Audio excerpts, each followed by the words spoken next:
मैं BEd second year के बच्चों का स्वागत करता हूं। आज मैं आप लोगों को क्रॉस प्रोडक्ट, ट्रिपल प्रोडक्ट के बारे में बताएंगे। देखिए, कल जो मैंने आप लोगों को पढ़ाया था वो वेक्टर क्या होता है, किस प्रकार उसकी पोजीशन निकालते हैं, पोजीशन वेक्टर क्या होगा, डिस्टेंस कैसे निकालेंगे, वेक्टर फॉर्म में कैसे लिखेंगे, 2 पॉइंट दिए हैं तो वेक्टर क्या होगा, डायरेक्शन क्या होगा, ये सब एडिशन क्या होगा, मल्टीप्लिकेशन हो क्या होगा, ये सब मैंने इसके पहले लेक्चर में आप लोगों को बताया। आज मैं आप लोगों को क्रॉस प्रोडक्ट, ट्रिपल प्रोडक्ट के बारे में बताएंगे। देखिए, एक बार रिवाइज करा देता हूँ, डॉट प्रोडक्ट क्या होता है। देखिए, डॉट प्रोडक्ट को कहीं कहीं पे स्केलर भी लिखा हुआ है, क्योंकि जो डॉट प्रोडक्ट जो वेक्टर होते हैं दोनों की जब मल्टीप्लाई करते हैं वो एक कांस्टेंट वैल्यू आती है, इसीलिए स्केलर भी इसको कहा जाता है। स्केलर मतलब कांस्टेंट वैल्यू आएगी, तो इसलिए कहीं कहीं पे स्केलर भी लिखा होगा। आप लोग उससे टेंशन लेने की कोई ज़रूरत नहीं है, ठीक है। Cross product A dot B, इसी को मैं डॉट प्रोडक्ट कहते हैं। A dot B equal to mod A mod B cos theta.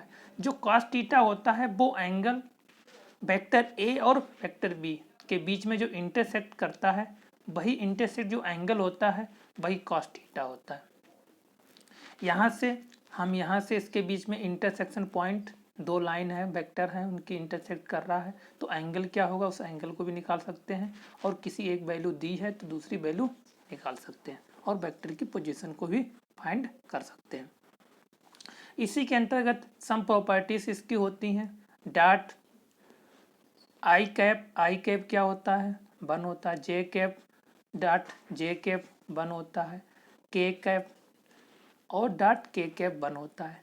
Alternative same होगा तो 1 होगा, और चेंज होगा, जैसे आई डॉट जे है तो 0 होगा, जे डॉट के है तो 0 होगा, के डॉट आई है तो 0 होगा।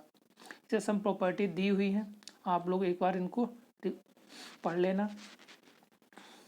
इसी के अंतर्गत अब मैं आज आप लोगों को वेक्टर प्रोडक्ट या क्रॉस प्रोडक्ट ऑफ वेक्टर। देखिए, क्रॉस प्रोडक्ट होता है 2 वेक्टर दिए होंगे, उनके बीच में क्रॉस प्रोडक्ट निकालना। ठीक, क्रॉस प्रोडक्ट निकालने के लिए आप लोग जानते हैं कि मैट्रिक्स फॉर्म से उससे भी सॉल्व कर लेते हैं और डायरेक्ट भी सॉल्व कर लेते हैं। A cross vector B equal to होता है mod A mod B sine theta, और एन जो है यूनिट वेक्टर है, सच दैट जो थीटा है वो 0 से पाई के बीच में बिलोंग करेगा। देखिए यहाँ पे इसको सॉल्व करने के लिए ए क्रॉस बी को, वैसे ए क्रॉस, देखिए वेक्टर ए है तो यहाँ पे मैंने सपोज कर लिया x1 आई कैप प्लस y1 जे कैप प्लस z1 के कैप। इसी प्रकार वेक्टर बी होगा, मैंने मान लिया, लेट कर लिया x2 आई कैप y2 जे कैप और z2 के कैप। ठीक, इनका क्रॉस प्रोडक्ट निकालेंगे तो सीधे मुझे सॉल्व करना चाहें तो मैं सीधे इसको मैट्रिक्स लिख लें, आई जे कैप x1 x2 x3 और y1 x2 y2 और z2, इसकी मैट्रिक्स सॉल्व कर लेंगे, भाई मेरा क्या आ जाएगा, क्रॉस प्रोडक्ट। देखिए इसमें क्रॉस प्रोडक्ट आता है, वेक्टर फॉर्म इसलिए कहते हैं क्योंकि देखिए जो आता है उसमें आई जे के कैप आएगा, इसीलिए इसको हम कहते हैं वेक्टर फॉर्म में। ठीक है, सम इसकी प्रॉपर्टीज होती हैं, जैसे मुझे एंगल निकालना हो तो sine theta equal to mod A cross B upon mod A mod B, यहाँ से थीटा निकाल लें। A vector cross A vector always 0 होता, मैंने आप लोगों को मैट्रिक्स में बताया है। डिटरमिनेंट निकालते हैं, यदि 2 रो या 2 कॉलम आपस में सेम है तो उसकी वैल्यू क्या होती है, 0 होती है। उसी प्रकार ए और ए क्या है, सेम है, तो इसकी वैल्यू क्या हो जाएगी, 0 हो जाएगी। A cross B equal to minus B cross A, मतलब इनका आपस में इंटरचेंज करेंगे तो माइनस साइन आ जाएगा। कभी भी एसओ, जो मैंने अभी इससे पहले प्रॉपर्टीज बताई हैं, कम्यूटेटिव प्रॉपर्टी को ये सेटिस्फाई नहीं करता है, एसोसिएटिव प्रॉपर्टी को भी क्रॉस प्रोडक्ट सेटिस्फाई नहीं करता है। जब डिस्ट्रीब्यूशन प्रॉपर्टी क्या होती है, A cross B plus C, 3 vector हैं, डिस्ट्रीब्यूशन लगाएंगे तो ए क्रॉस बी प्लस ए क्रॉस सी हो जाए। इसी प्रकार स्केलर मल्टीप्लाई होता है, और एरिया पैरेललोग्राम निकालना हो, एडजेसेंट साइड दी हो, ए और दो वेक्टर दिए, एरिया निकालना हो तो मोड ए क्रॉस बी, जो क्रॉस प्रोडक्ट होता है उसका मोड ले लेते हैं, वही एरिया ऑफ पैरेललोग्राम होता है। इसी प्रकार एरिया ऑफ ट्रायंगल निकालना हो तो इसमें 1/2 ए क्रॉस बी, जो मेरा पैरेललोग्राम होता है, क्योंकि आप लोग जानते हैं पैरेललोग्राम से बीच से डायगोनल जब खींचते हैं तो पैरेललोग्राम जो होता है दो बराबर ट्रायंगल में डिवाइड हो जाता है। इसीलिए जो एरिया पैरेललोग्राम क्या होता है, मोड ए क्रॉस बी, और ट्रायंगल क्या हो जाएगी, क्योंकि दो पार्ट में डिवाइड करता है तो 2 टाइम हो जाएगा, इसलिए 1/2 ए क्रॉस बी हो जाएगा। इसी प्रकार डॉट प्रोडक्ट जो मैंने बताया मैंने आप लोगों को, आई डॉट आई होगा तो 1 होगा, लेकिन आई कैप क्रॉस आई कैप होगा तो ऑलवेज 0 होगा, उसका अपोजिट होता है। इसमें जो होता है मल्टीप्लाई वो अल्टरनेटिव चलता है, जैसे आई क्रॉस जे है तो के होगा, जे क्रॉस के है तो आई होगा, के क्रॉस आई है तो जे होगा। अब इसका आपस में साइन चेंज कर देंगे, आई को जे को पहले ले लें, आई को बाद, तो निगेटिव साइन आ जाएगा, जैसा कि मैंने अभी ऊपर इससे पहले एक वेक्टर में आप लोगों को बताया कि उसमें साइन क्या जाता है, निगेटिव आ जाता है। इसी के अंतर्गत मैं आप लोगों को वेक्टर डॉट प्रोडक्ट और क्रॉस प्रोडक्ट के बारे में बताया और उसके कैसे सॉल्व करेंगे। और इसी के अंतर्गत अगली टॉपिक है ट्रिपल प्रोडक्ट ऑफ वेक्टर।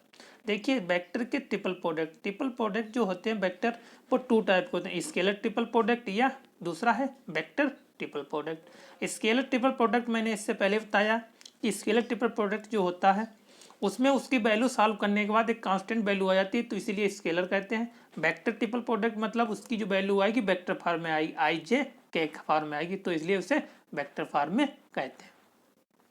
इसको सॉल्व करने के लिए मैंने एक बताया है कि मैंने एक वेक्टर मान लिया ए बी सी, 3 वेक्टर मान लिए। वेक्टर ए मान लिया आई, A1 आई कैप, A2 जे कैप, A3 के कैप। बी वेक्टर मान लिया B1 आई कैप, B2 जे कैप प्लस B3 के कैप। सी वेक्टर इसी प्रकार मान लिया C1 C2 और C3। ठीक, मैंने आप लोगों को बताया कि A डॉट बी क्रॉस सी निकालना है, मैंने आप लोगों को इससे पहले बता चुका हूं, मैं इसको बाय स्टेप समझा देता हूं। देखिए मैंने आप लोगों को बताया था कि सबसे पहले ब्रैकेट को ओपन किया जाता है, तो बी क्रॉस सी, तो बी क्रॉस सी को सॉल्व करेंगे। मैंने इससे पहले बताया कि जो क्रॉस प्रोडक्ट होता है उसको आप लोग जो प्रॉब्लम आ रहे तो मैट्रिक्स फॉर्म में उसको सॉल्व कर लो। आई कैप से बी क्रॉस सी लिखना है तो मैट्रिक्स डिटरमिनेंट आई जे के हो गया पहली रो, दूसरे में क्या हो जाएगा बी है तो B1 B2 B3 हो जाएगा, तीसरे रो में क्या हो जाएगा C1 C2 और C3। इसकी डिटरमिनेंट की वैल्यू निकाल लेंगे, जो कि सामने वैल्यू आई एक बी क्रॉस सी की जो वैल्यू आई। अब जो वैल्यू आई उसी के साथ क्या करना है डॉट प्रोडक्ट, तो डॉट प्रोडक्ट में बताया है आप लोगों को जो आई हैं उनकी मल्टीप्लाई और बाकी सब 0 हो जाते हैं, जे की मल्टीप्लाई कर ली और के की मल्टीप्लाई कर ली, जो मल्टीप्लाई करके अब उसको एक मैट्रिक्स फॉर्म में डिटरमिनेंट फॉर्म में लिखना चाहे तो हो जाएगा A1 A2 A3 B1 B2 B3 C1 C2 C3। ठीक है, अब इसकी सम प्रॉपर्टीज मैंने आप लोगों को डिटरमिनेंट किए, ये जो A डॉट बी क्रॉस सी आया वो एक डिटरमिनेंट फॉर्म में आ गया। ठीक, मैंने इसकी प्रॉपर्टी बताई थी कि रो चेंज करेंगे तब साइन क्या आएगा, दो आपस में सेम है तो वैल्यू क्या आएगी, ये मैंने सब आप लोगों को डिटरमिनेंट में बता चुका हूँ। इसी प्रकार इसको मैं एक ब्रैकेट के रूप में लिख लेते हैं, जो मैं लिखता हूँ A डॉट बी क्रॉस सी, इसी को मैं लिखता हूँ ब्रैकेट बड़ा ब्रैकेट ABC। देखिए ABC जो है इसको आपस में अल्टरनेटिव चेंज करते हैं, जैसे ABC है तो BCA लिख लिया, CAB ले गया, ये आपस में सेम होते हैं। यदि इनकी अल्टरनेटिव पोजीशन चेंज कर देते हैं तो इसमें साइन क्या आ जाएगा निगेटिव आ जाएगा। ठीक है, इस प्रकार हम इसका स्केलर ट्रिपल प्रोडक्ट निकाल लेंगे। अब इसमें वेक्टर दिए होंगे, आप लोग इसको सॉल्व कर लेंगे। इसी प्रकार वेक्टर ट्रिपल प्रोडक्ट निकालना हो, ट्रिपल प्रोडक्ट मतलब होता है कि A cross B cross C। ठीक है, इसका एक डायरेक्ट फार्मूला भी होता है सॉल्व करने का, और वैसे आप लोग स्टेप बाय स्टेप भी सॉल्व कर सकते हैं। जैसे मैंने बताया A cross B bracket B cross C, इसको सॉल्व करना है तो सबसे पहले आप लोग क्या कीजिए ब्रैकेट को सॉल्व कर लीजिए बी क्रॉस सी को। सेम क्रॉस प्रोडक्ट है, सेम वही तरीका, वेक्टर बी दिया होगा और सी दिया होगा, उसकी वैल्यू दी होगी, आई जे के कैप लिख लेंगे और फिर उसके बाद बी वेक्टर के जो आई जे के कोफिशिएंट है वो नोट कर लीजिए और सी के जो कोफिशिएंट हैं आई जे के वो नोट कर लीजिए। उसके बाद उस डिटरमिनेंट की वैल्यू निकाल लीजिए। अब जो डिटरमिनेंट सॉल्व किया वो डिटरमिनेंट मेरा क्या आ गया, बी क्रॉस सी की वैल्यू।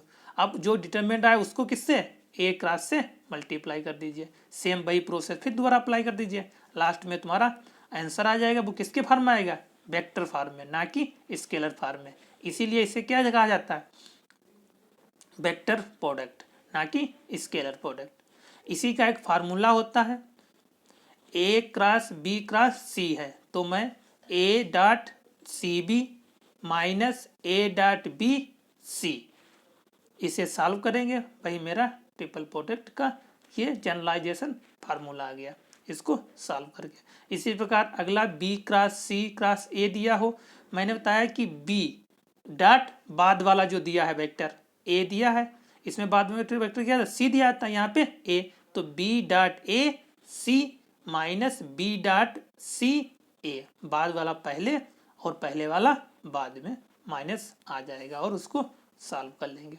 इसी के अंतर्गत क्वेश्चन दिया एक है, prove that A cross B cross C plus B cross C cross A plus C cross A cross B, इसकी वैल्यू 0 है, इसको प्रूव करना है। तो मैंने अभी ये फार्मूला बताया है, इसी फार्मूले की हेल्प से इसको सॉल्व कर लिए, उसके बाद एडिशन कर दीजिए, आंसर 0 आ जाएगा।